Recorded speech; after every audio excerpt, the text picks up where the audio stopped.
Irmãos, continuando o livro de Marcos, eu quero que vocês abram suas Bíblias no capítulo 1.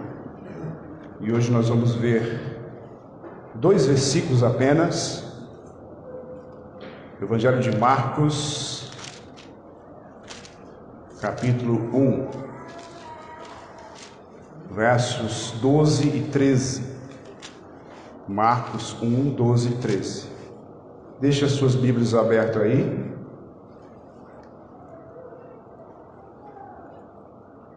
Nós vamos observar a palavra de Deus em um assunto que a gente já ouviu falar várias vezes, um assunto importante na trajetória do nosso Senhor Jesus Cristo. O tema hoje é o teste do segundo Adão. O teste do segundo Adão. Obrigado.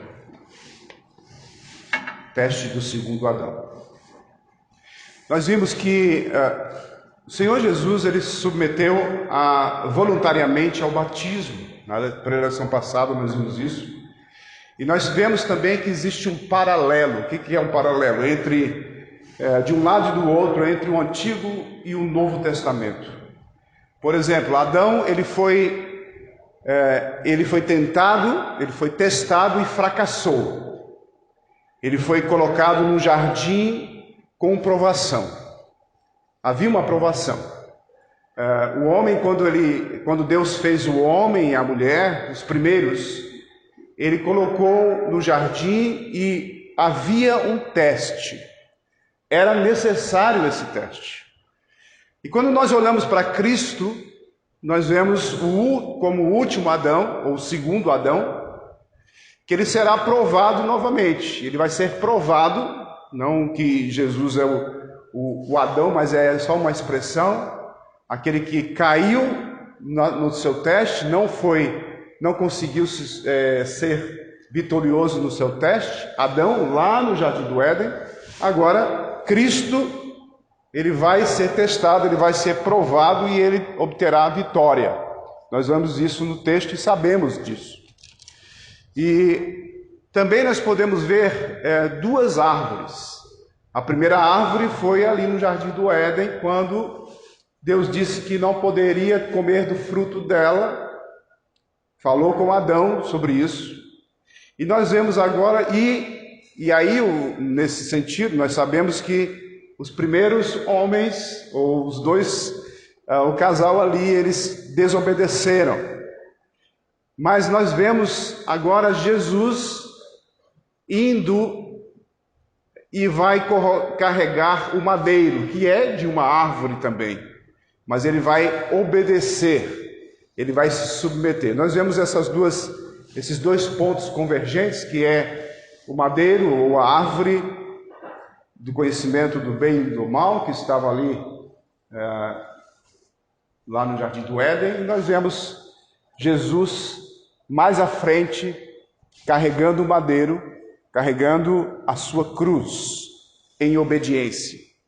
Então nós vemos esses 2 pontos paralelos. Também nós vemos que Satanás ele está presente, tanto no Antigo Testamento, no Jardim do Éden, com Adão e Eva, e ele está também agora, ou estará também agora com Jesus no deserto.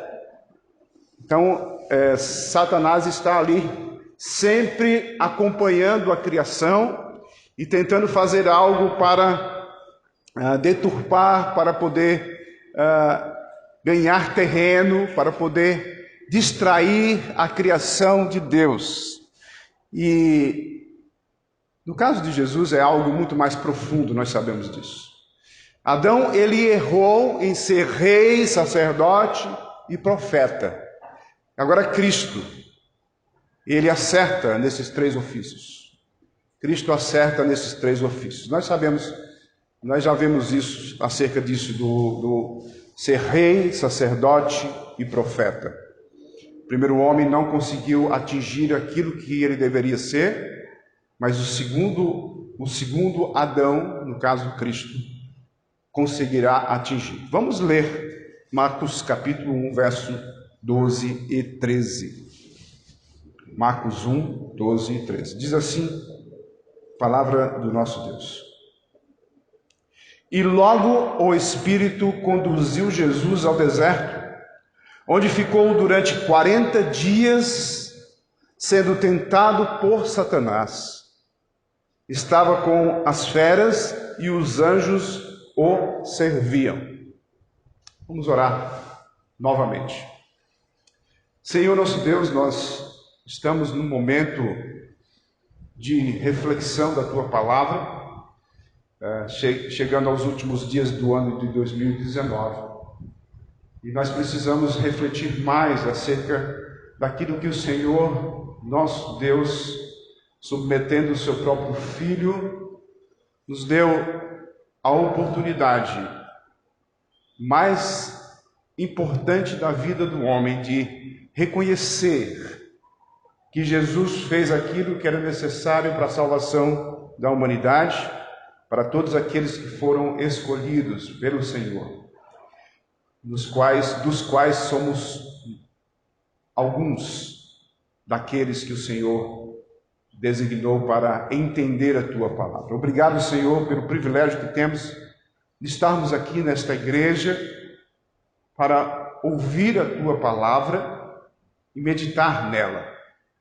A palavra que é viva, que tem a sua eficácia, que transforma a vida, que faz algo sobrenatural na vida de cada um daqueles que tem um contato com ela, que consegue abrir os olhos para uma verdade absoluta que está na Tua Palavra. Obrigado, Senhor. Que nós possamos fazer aquilo que é necessário.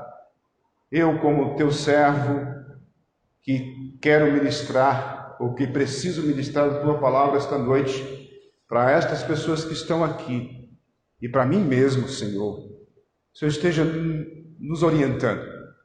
O Teu Santo Espírito nos dá entendimento necessário, até para pessoas que entendem em outra língua.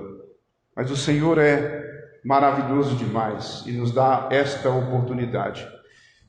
Que o Senhor abra os ouvidos e os corações de cada um de nós, Senhor, através da Tua Palavra. Apenas esses 2 versículos, que tem muito a nos falar. Ajuda-nos, Senhor, em nome de Cristo. Amém. Amém. Queridos, nós sabemos dessa passagem. Eu sei que nós estamos numa época do Natal, do nascimento de Cristo, mas isso vai mais além, é lógico. Nós sabemos que o Senhor Jesus cresceu e chegou ao momento crucial do seu ministério com 30 anos. E aqui nesse momento aqui, interessante, logo após o seu batismo, nós vimos isso semana passada, Jesus ele estaria apto a começar o seu ministério. Ele se submete ao batismo, que não era necessário para ele, porque era um batismo de arrependimento. No entanto, ele quer cumprir o propósito, toda a justiça, ele diz, até porque faz parte também da profecia, e ele começa a se habilitar pelo próprio Espírito de Deus, como nós vimos, que o Espírito o habilita, mesmo ele sendo Deus, mas também sendo homem naquele momento, tendo a sua humanidade, sendo igual a nós, ele necessita de habilitação, de capacitação.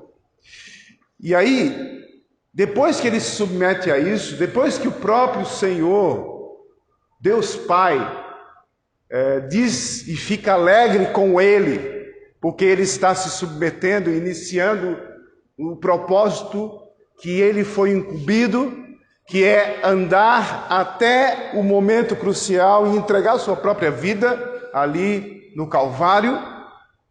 Ele, antes disso, ele tem que se submeter a um teste. E todos nós nos submetemos a algum tipo de teste. Na nossa vida, a gente sempre está fazendo testes. Na nossa vida cristã também. Na nossa vida profissional, nós temos vários testes. Na nossa vida familiar, nós temos testes. Mas aqui, Jesus, ele vai iniciar o seu ministério e ele precisa fazer um teste. Não que esse teste seja um teste que vai lhe dar, talvez, uma condição de passar ou não no teste, porque o próprio Deus sabia da capacidade de seu filho, mas aqui, nesse momento, ele é Jesus, o carpinteiro. Jesus, filho de Maria e filho adotivo de José. Eles sabiam quem era ele. No entanto, nós sabemos pela palavra que ele era muito mais além do que isso. Mas ele se submete ao teste porque o próprio Espírito o leva. Não é porque ele é levado, ele é conduzido pelo próprio Espírito. Nós vemos isso aí na palavra, no versículo 11. Após o batismo, Jesus estaria apto para começar seu ministério, mas antes ele é levado para esse teste. Logo, e a palavra logo tem a conotação de imediatamente. Não houve intervalo. Jesus escuta a voz do Pai, ele diz que ele se agrada do seu filho por estar fazendo a vontade do Pai, e naquele mesmo momento o Espírito o leva, o conduz imediatamente para um teste. Ele foi impelido, movido além do deserto. Nós vimos que o Jordão é um deserto, mas agora ele vai mais além, ele vai num lugar mais ermo, um lugar mais distante um pouco, ali na região do Jordão. Ele vai agora literalmente para o deserto. Ele está sendo conduzido pelo próprio Espírito de Deus. Nós somos conduzidos para os nossos testes. Nós somos dependentes do próprio Espírito de Deus. Em especial, aquele que já entregou sua vida a Cristo. Nós entendemos isso. Toda a humanidade é dependente de Deus. Toda a humanidade é dependente da Trindade. Mas nós, em especial, nós somos dependentes, assim como Jesus era dependente. E nós temos algo especial, porque é o próprio Espírito em nós, nos conduzindo. Mas vamos nos deter, por enquanto, nessa trajetória do Senhor Jesus. Por que ele está se submetendo a isso? Nós podemos entender isso na trajetória dele. Por exemplo, ele sai de Nazaré e vai para o Jordão. Do Jordão ele vai para o deserto, do batismo para um teste, da comunhão com a Trindade que ele sempre teve ali.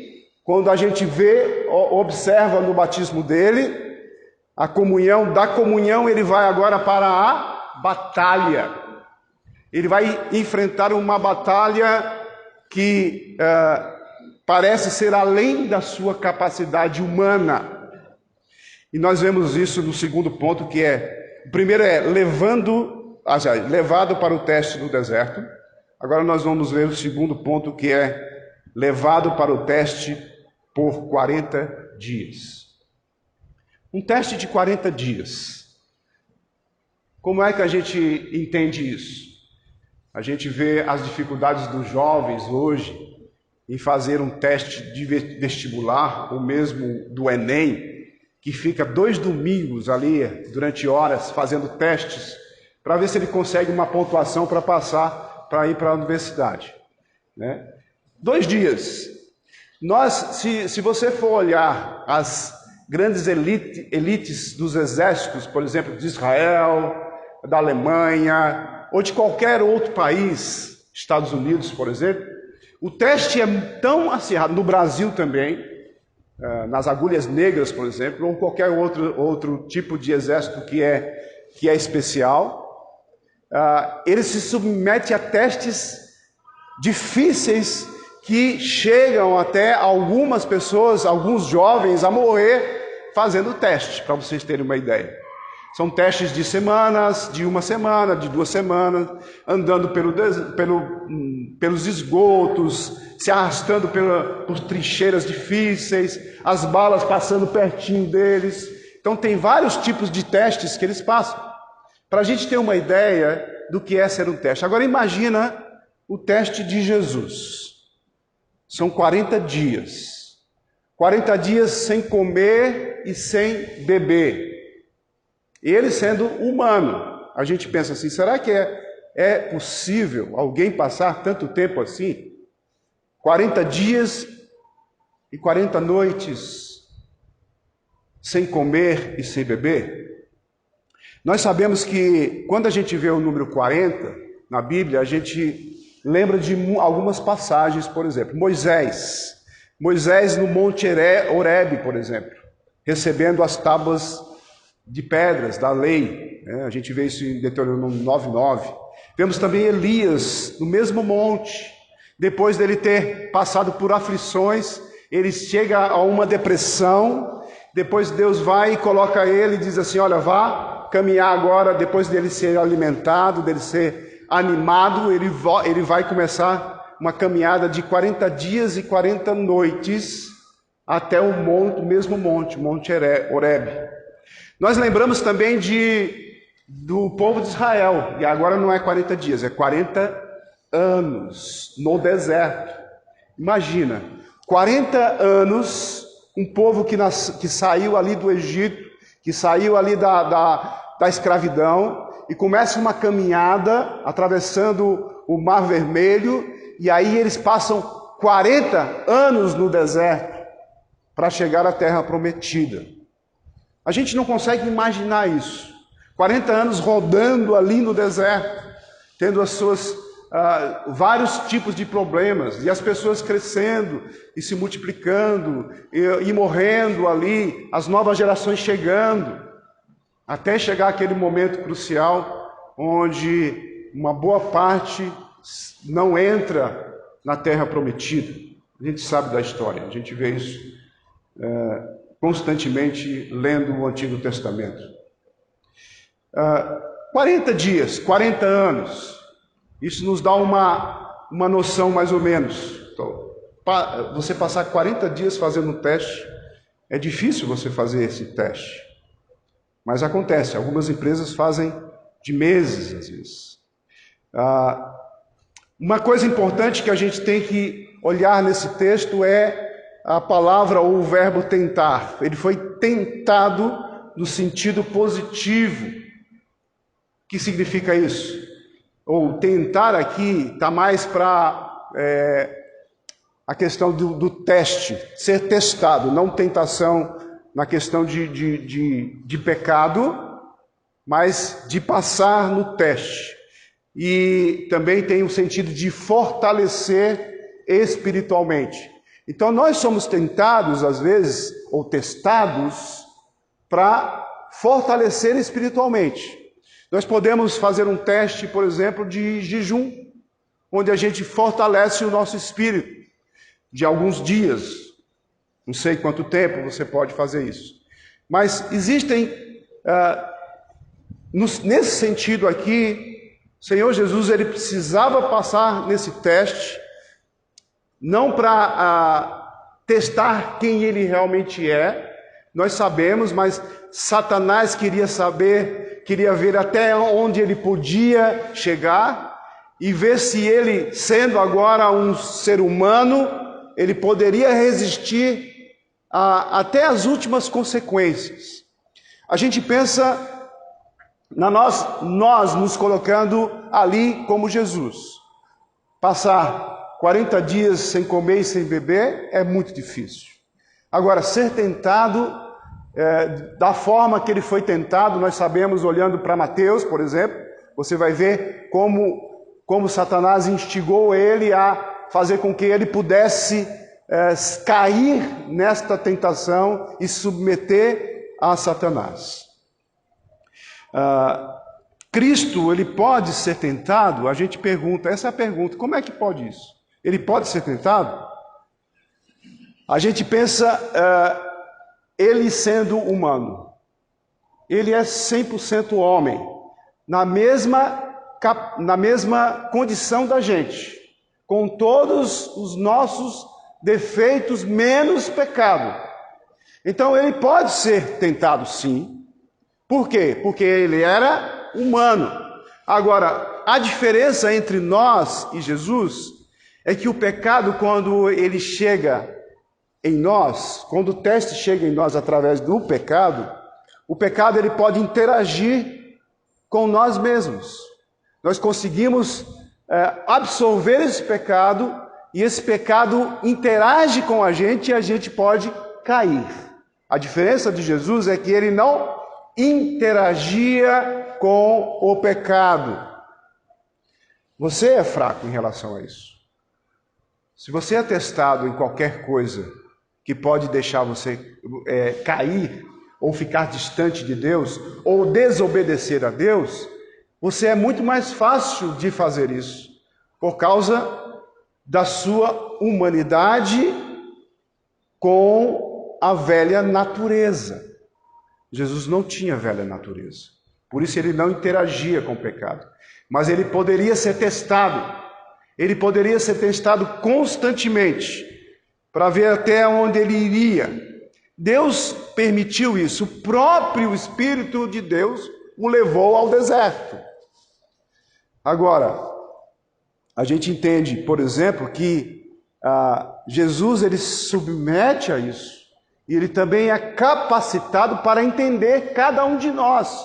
Ele não interage com o pecado, como nós podemos interagir, mas ele se submete ao pecado e ele vai chegar a conhecer tudo em sua própria carne, no sentido de conhecer, mas não usar o pecado, porque ele não interage.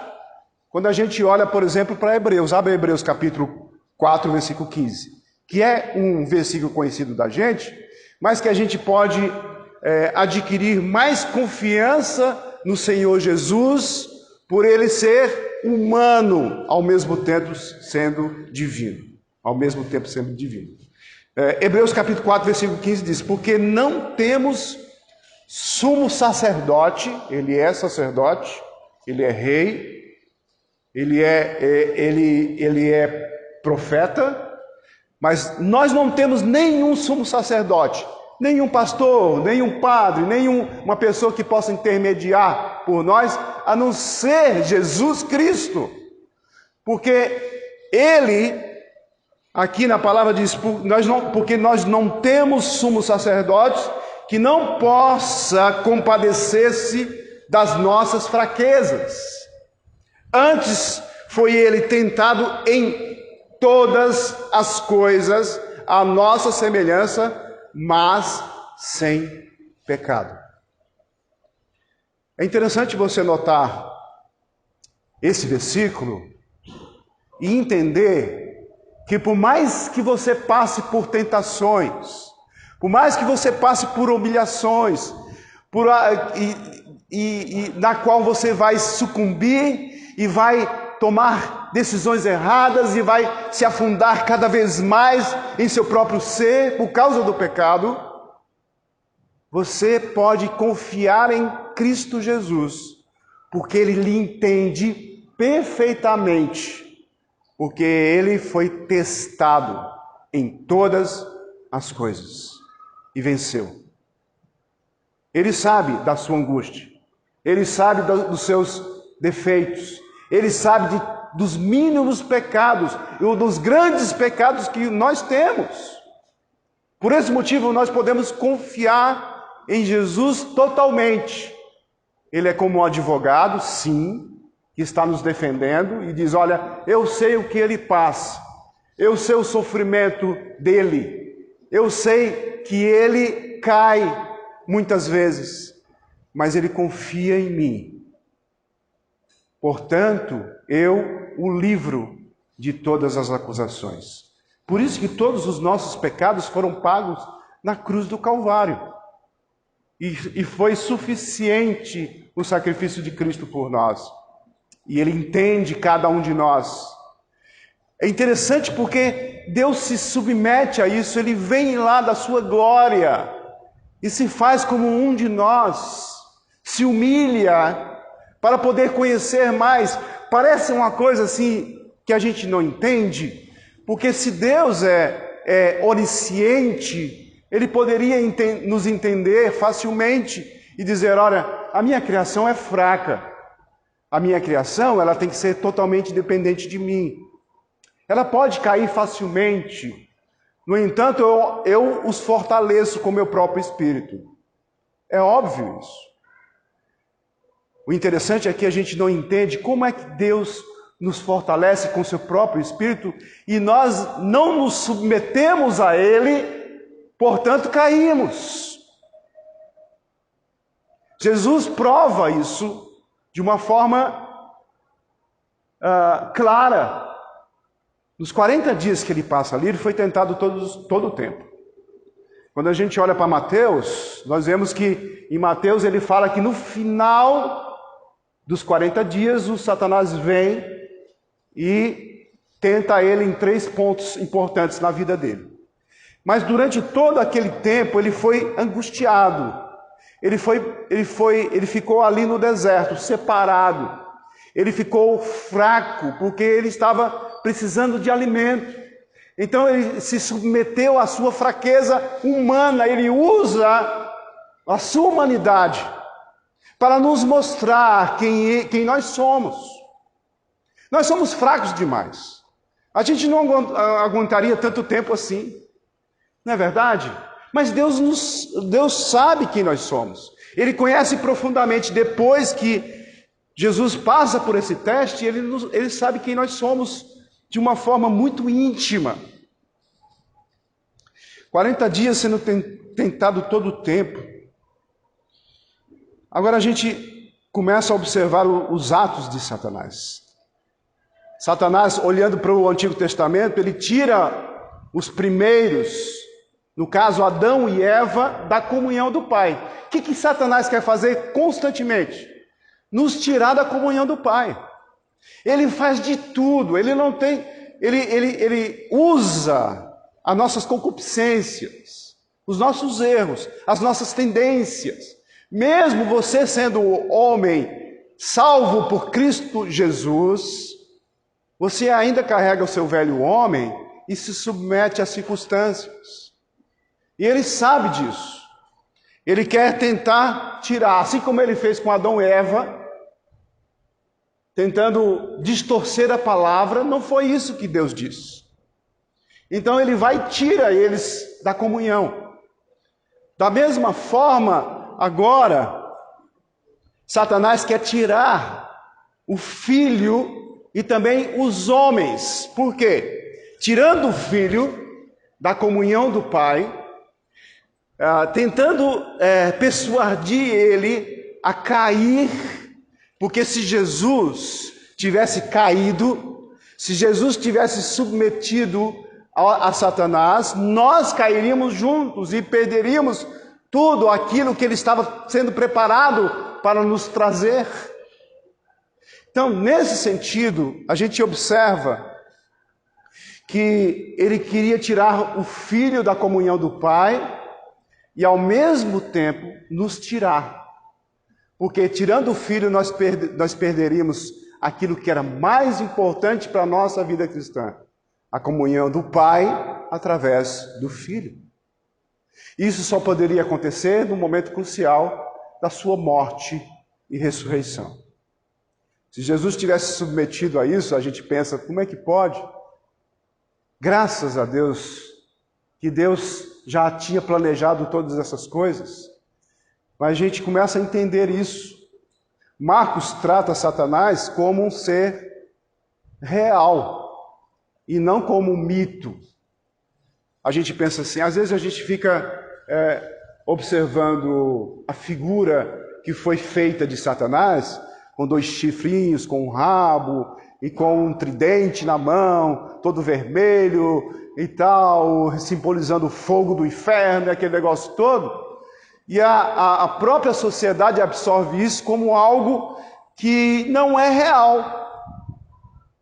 Tentado por Satanás é uma realidade. Por quê? Satanás é o príncipe do mal, é um ser pessoal, foi criado por Deus. Quando ele cria todos os anjos, ele criou também Satanás, um dos anjos. Satanás significa adversário. adversário do próprio Deus. Tudo que Deus quer fazer conosco, Ele tenta não impedir. E nós sabemos disso. A sociedade hoje é cética com o sobrenatural. E isso está acontecendo com a gente também.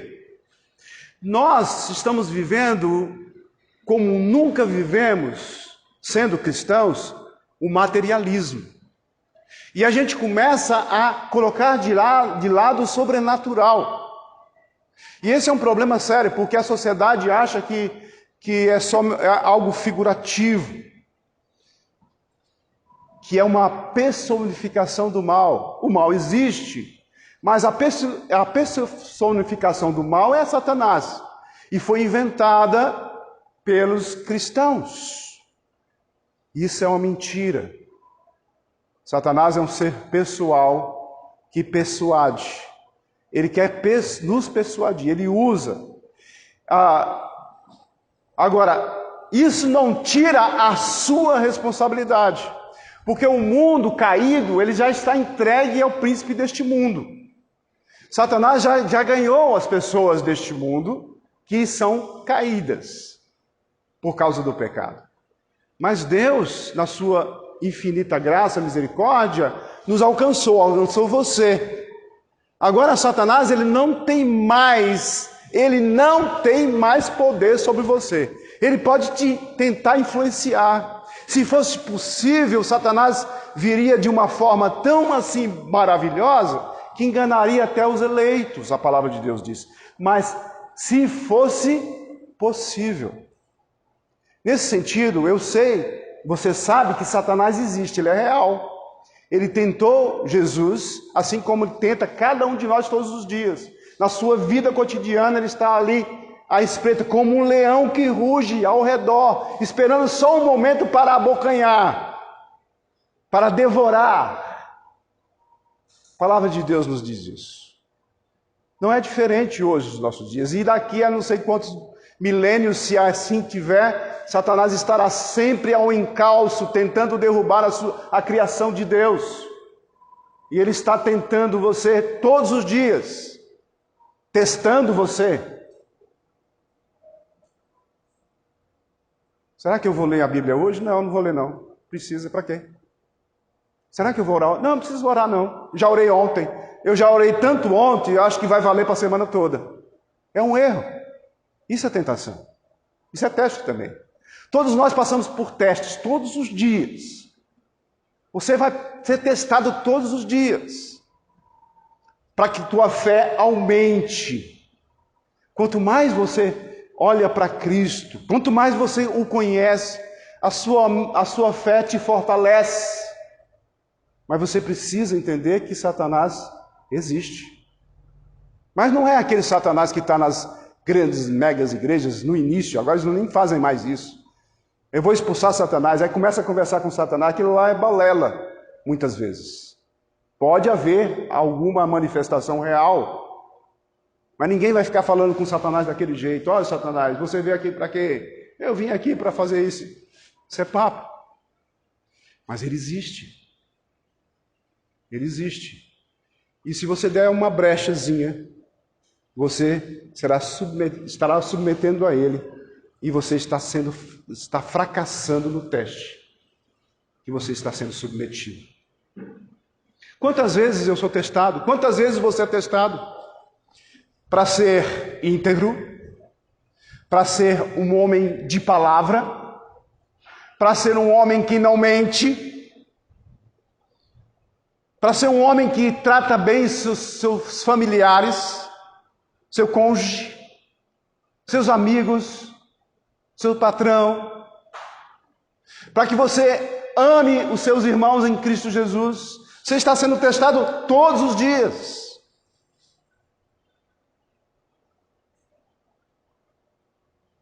Então ele não é uma personificação do mal. A palavra é clara. No mundo existem forças do mal bem reais. Seres complexos, inteligentes, que estão aí pairando nas regiões celestiais, que influenciam a nossa vida. Satanás é uma delas. Ele nos força a sair do ciclo, da órbita, da harmonia, da comunhão com o Senhor. Toda vez que você sai da comunhão de Deus, Ele aplaude. Toda vez que você não dá atenção a Deus como deveria dar, todos os dias na sua vida, você está se submetendo a Ele. E você está fracassando no teste todos os dias.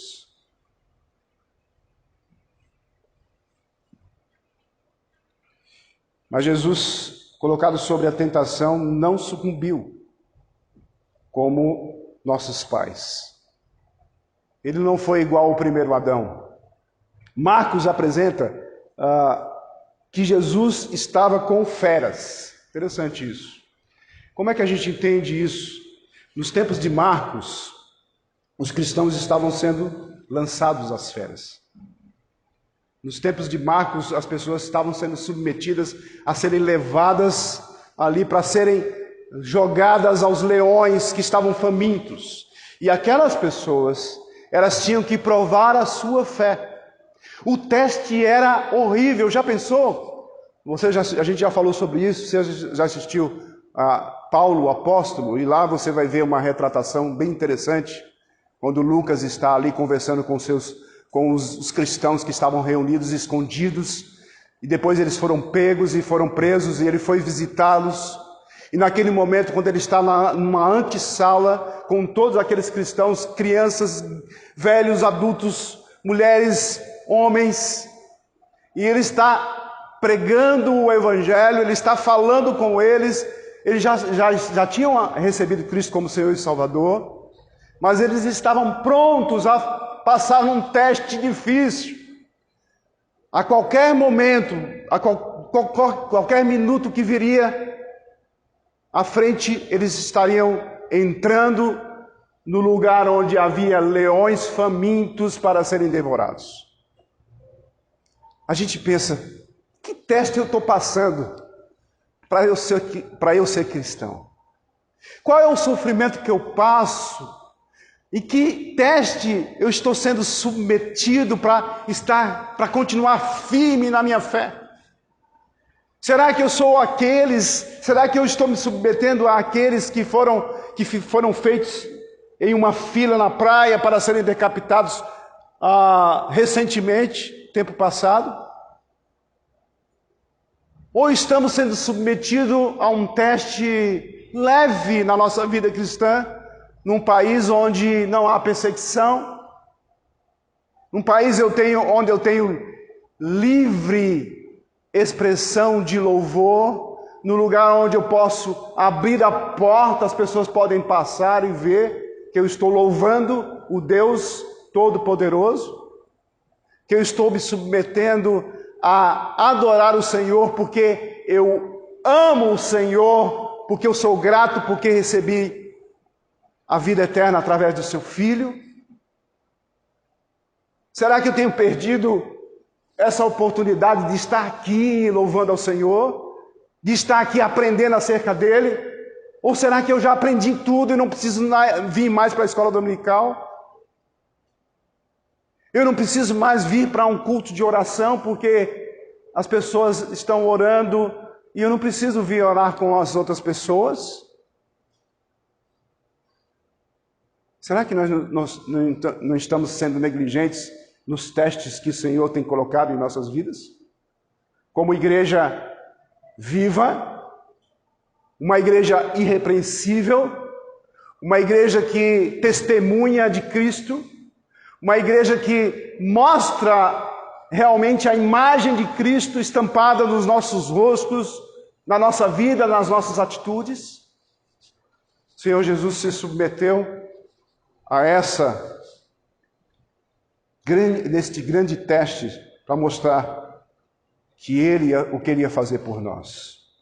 E lá, quando Ele estava com as feras, e a gente vai dar uma olhada, por exemplo, pelo menos no Antigo Testamento, a gente vê muito os animais que existem ali ao redor do Jordão, no deserto. Haviam ali hienas, chacais, panteras e até leões. E Jesus é levado ali e está ali com eles. Ele se submete a eles no final da sua tentação, no final do seu teste. Ali é um cenário de abandono e perigo, oposto ao paraíso. Se você olhar documentários que falam sobre isso, na internet tem muito isso, no YouTube tem, você vai ver como é o deserto. Deserto difícil mesmo. Só que hoje não tem mais os animais que tinham naquela época. Né? Diminuiu bastante. Mas naquela época tinha. E Jesus está ali com eles. Como é que a gente entende isso? A harmonia que ele tem com os animais ali mostra a sua posição, o teste que ele estava submetendo e mostrando que um dia nós estaremos como ele ali, junto com as feras que não vão mais nós não seremos mais submetidos a essas feras para sermos devorados. É interessante você sempre notar e lembrar disso, que a analogia de Satanás com o leão que ruge ao redor é tão clara para você. Ninguém entra numa jaula de leão hoje nos nossos dias, a não ser o domador que vive muito tempo com ele. A gente sabe que se você entrar e ele estiver na hora do almoço, ele vai te devorar. Assim também o Satanás fará com você, se você não estiver se submetendo ao poder de Deus e ao Espírito de Deus que está em você. Em terceiro lugar, levando para o teste e obtendo a aprovação. Mas os anjos o serviam. Finalzinho do versículo. Qual é a função dos espíritos? Os espíritos, os anjos, eles são ministradores. Quando nós olhamos lá em Hebreus capítulo 1, versículo 14, diz, não são eles, Hebreus 1, 14, não são eles espíritos ministradores, enviados para serviço a favor dos que hão de herdar a salvação? Interessante você notar, porque aqui o anjo ele está cuidando de todos aqueles que Deus escolheu para a salvação. Então ele está cuidando de muitas pessoas que ainda não foram até salvos. Quantos de vocês já foram livres da morte, por exemplo, no passado, antes de você receber Cristo como Senhor e Salvador? Quantos livramentos nós temos tido na nossa vida cristã? Para a gente entender mais alguma coisa sobre Deus. Quando Deus disser assim, tá bom, você já aprendeu o suficiente, aí Deus te leva. Ou, tá bom, você está envergonhando o meu evangelho, Ele te leva. De um jeito ou de outro. Mas a gente tem que entender, irmãos, que Deus cuida de nós. E os anjos existem, tanto os maus como os bons. E nós somos livrados de muitas coisas através dos anjos. Ninguém cultua anjo aqui. Teve uma época aí que teve uma seita aqui que começou a cultuar anjos, a adorar anjos, orar para anjos. Não é necessário isso. Eles são nossos ministradores, nossos conservos. Deus usa cada um deles. São milhões, milhares e milhares de anjos que nos dá a condição para livrarmos do mal. Interessante. Mas é Deus, através deles, ou através de você mesmo, que faz a obra. Então, os anjos aparecem aí no final, depois da saída de Satanás, enviado pelo Pai como recompensa pela obediência. Jesus venceu a batalha aqui, mas ele não venceu a guerra ainda. E nós vamos ver isso mais adiante. Mas você observa Jesus se submetendo para passar num teste difícil, para ser aprovado, mostrar quem ele realmente é, um homem perfeito. Um homem perfeito. Você quer saber quem é o homem perfeito? Mulher, você quer saber quem é o homem perfeito? Homem, você quer saber quem é o homem perfeito? Olha para Jesus. Comece a analisar cada ponto dele. Comece a ver a vida dele, as atitudes, os seus ensinos. Como ele reage com as pessoas. Como Ele trata cada pessoa na sua vida cristã, no seu ministério. O que Ele faz? Imite Ele. Faça como Ele. Ele é digno de ser imitado. Nós negligenciamos isso. Quer passar no teste? Seja igual a Jesus. Releve algumas coisas. Seja duro quando for necessário, mas com amor.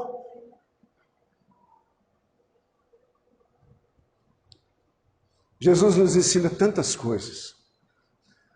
O Evangelho nos ensina tantas coisas tão profundas, que parecem ser simples aos olhos nus. Olhamos assim superficialmente a palavra, porque estamos lendo rápido para cumprir um calendário, e eu não observo qual a mensagem que Deus quer dar à nossa vida, aos nossos corações. O que a gente pode concluir com tudo isso? Nesses 2 versículos, podemos encontrar a ação do Espírito. Ele age em nós, Ele te leva, Ele te traz. Ele que vai direcionando você. Lembra de Filipe? Filipe foi arrebatado pelo Espírito. Foi levado até a carruagem para ministrar a palavra ao eunuco, ao africano. O Espírito, ele move a gente. E se você tem o Espírito Santo de Deus na sua vida, é Ele que te move. É Ele que te direciona, que lhe dá condições para que você seja íntegro e faça a vontade de Deus. Eu não preciso de outra coisa. Eu já tenho aquilo que é suficiente para a minha vida. Nós vemos a obediência de Cristo, se submetendo na dependência. Nós queremos fazer com as nossas próprias forças. Nós somos desobedientes, muitas vezes negligentes com coisas mínimas. Talvez essas coisas mínimas você acha que não afetam, mas às vezes essas coisas mínimas levam você a ser desobediente em grandes coisas, mais importantes.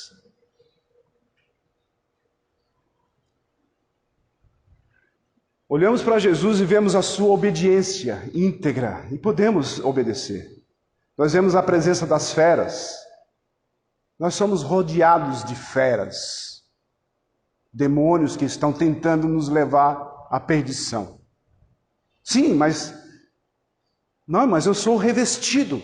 Não, mas eu tenho a armadura de Deus e todo dia pela manhã eu pego aquela armadura e me revisto. Você faz isso? Olha Efésios. E olha lá o que você tem que fazer todos os dias quando você levanta. Você tem que se revestir do poder de Deus e confiar nele, porque existem feras ao seu redor constantemente tentando levar você para a perdição. Jovens, parece que os jovens são mais frágeis em relação a isso. Porque estão em processo de conhecimento e querem conhecer tudo de uma vez só. E às vezes tem algum conhecimento errado e se submete a esse conhecimento e entra num emaranhado de dificuldade, depois fica difícil voltar. Mas os adultos também. Hoje, nos nossos dias, tem muito adulto que quer ser jovem, né? Corta o cabelo igual ao jovem, né? Cortando o cabelo igual já para ser mais jovem, e o tempo está passando, está ficando cada vez mais velho, cabelo caindo, ficando branco. Não é errado você querer ser jovem, não. Mas você tem que ter responsabilidade. Certo? Se você tem menos de 100 anos, você é jovem. Eu sempre digo isso, porque a gente precisa ter a alegria no coração, da jovialidade do próprio Senhor Jesus, que com 30 anos se submeteu, 33 anos se submeteu a morrer por nós. O próprio Espírito está em nós como alguém que é alegre, alguém que demonstra jovialidade nesse sentido.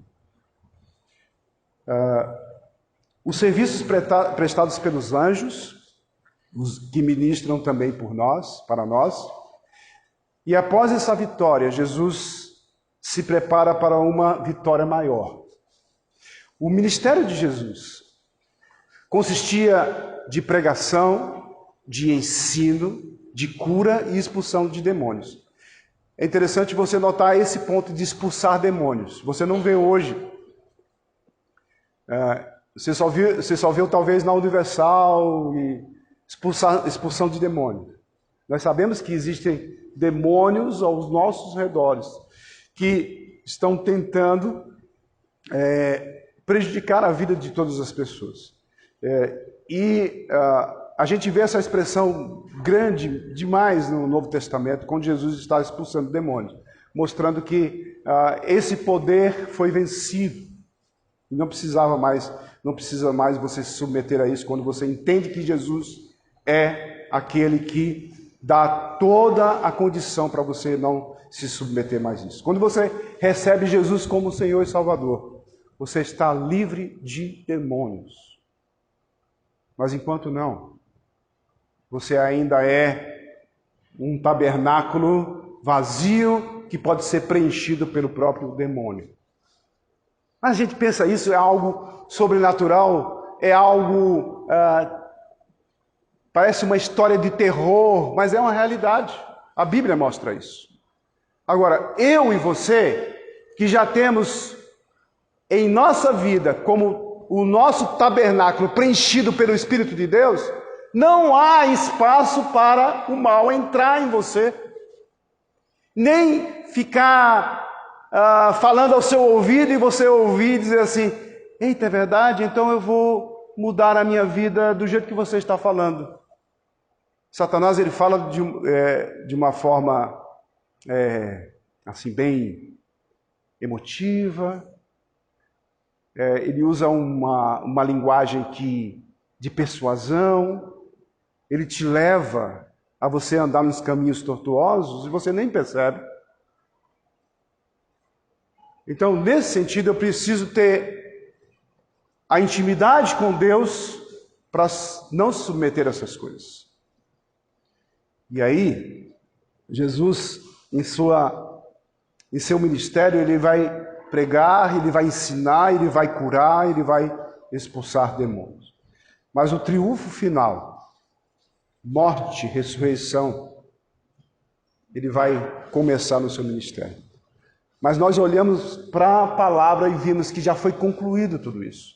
Eu não preciso mais ter dúvidas, eu só preciso confiar no Senhor e entregar a minha vida verdadeiramente ao Senhor para submeter a Ele como meu Senhor e viver uma vida plena. Sem tristeza. Tá, você está passando por dificuldade financeira, saúde? Independente disso, se você tem Cristo como Senhor e Salvador, você tem Cristo como Senhor e Salvador, não fique mais angustiado pelos problemas que você tem. São passageiros. Tem uma eternidade toda para você desfrutar da glória de Deus.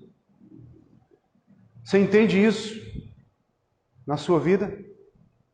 Você já entregou sua vida a Cristo? Se você não entregou sua vida a Cristo, você não entendeu nada do que eu disse. Mas se Deus estiver trabalhando no seu coração, se você está começando a entender alguma coisa, se submeta à palavra de Deus. Jesus, ele começou o seu ministério para chegar no final dele, pouco tempo, 3 anos mais ou menos, e morrer. Simplesmente morrer para te salvar. Porque no terceiro dia ele ressuscitou. Você precisa. Quando nós olhamos Marcos,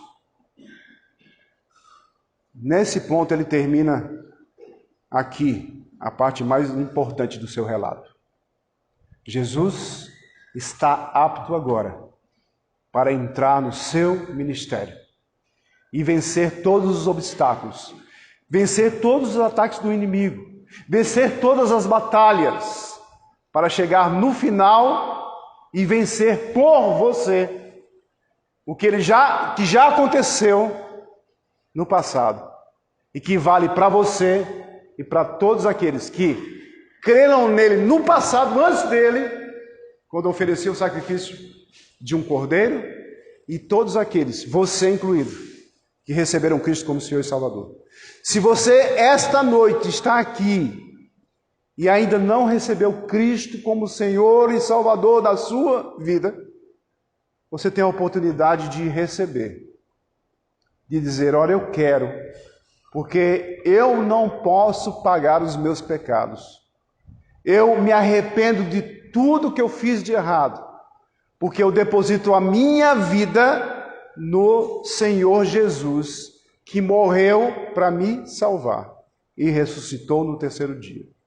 Se você está aqui essa noite e entendeu essa mensagem, você depois nos procure e dizer: olha, eu entendi essa mensagem e eu preciso de Cristo na minha vida. Para resolver os meus problemas financeiros de saúde? Não. Para resolver aquilo que é mais importante para a sua vida: a vida eterna. Quem não tem Cristo, não tem vida. Quem tem Cristo, tem a vida eterna. Amém? Senhor, nosso Deus e Pai, eu quero te pedir, Senhor, que se, pelo seu intermédio, e a sua onisciência, o seu conhecimento, o Senhor sabe que podem existir pessoas hoje aqui que ainda não recebeu Cristo como Senhor e Salvador de suas vidas. Senhor, que o Senhor esteja tocando nos seus corações, para que eles possam entender a Tua palavra e se submeter ao Teu poder, para serem livres do pecado, para entrar na vida eterna através de Cristo Jesus. Obrigado, Senhor, pela Tua palavra. Ajuda-nos cada vez mais te conhecer, para a honra e glória do Seu nome. Em nome de Cristo. Amém.